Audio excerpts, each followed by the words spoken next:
வணக்கம் நண்பர்களே. கேஸ் விசாரணை இப்போதைக்கு முடிஞ்சிருச்சு.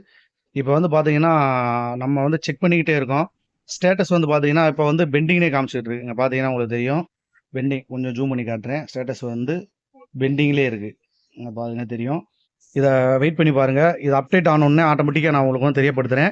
நீங்க எல்லாம் டெலகிராம் குரூப், வாட்ஸ்அப் குரூப்ல ஜாயின் பண்ணாம இருந்தீங்கன்னா, உடனே ஜாயின் பண்ணிக்கங்க. அதில நான் அப்பப்போ அப்டேட் பண்ணிக்கிட்டே இருக்கேன். ஏன்னா வீடியோ கிரியேட் பண்ணி போடுறதுக்கு கொஞ்சம் டைம் எடுக்கும். அதனால் நீங்கள் இன்னும் நம்ம குரூப்பை ஃபாலோ பண்ணாமல் இருந்தீங்கன்னா அதில் ஃபாலோ பண்ணிக்கோங்க. இப்போதைக்கு கேஸ் விசாரணை முடிஞ்சு செகண்ட் லிஸ்ட்டுக்கு போயிடுச்சு. அது இதில் என்ன ரிசல்ட் வந்திருக்கு அப்படிங்கிறது இன்னும் அப்டேட் ஆகாமல் இருக்குது.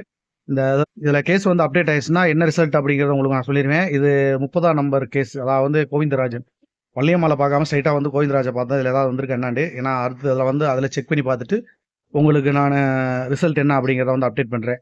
சார் நண்பர்களே, மறந்துடாமல் நம்ம குரூப்பில் ஜாயின் பண்ணிக்கோங்க. அதில் நீங்கள் ஈஸியாக பார்த்து தெரிஞ்சுக்கலாம். இதில் நீங்கள் பார்த்தீங்கன்னாலே தெரியும், எல்லா டீட்டெயில்ஸுமே இருக்குது. ஆனால் ரிசல்ட் மட்டும் பெண்டிங் அப்படின்னு வந்துகிட்டு இருக்கு. பார்க்கலாம் என்ன நடக்குது அப்படின்றத. சார் நண்பர்களே, ஒரு நல்ல செய்தியோட விரைவில் உங்களை சந்திக்கிறேன். மெய்ப்பொருள் காண்பதறிவு. வாழ்க வளமுடன்.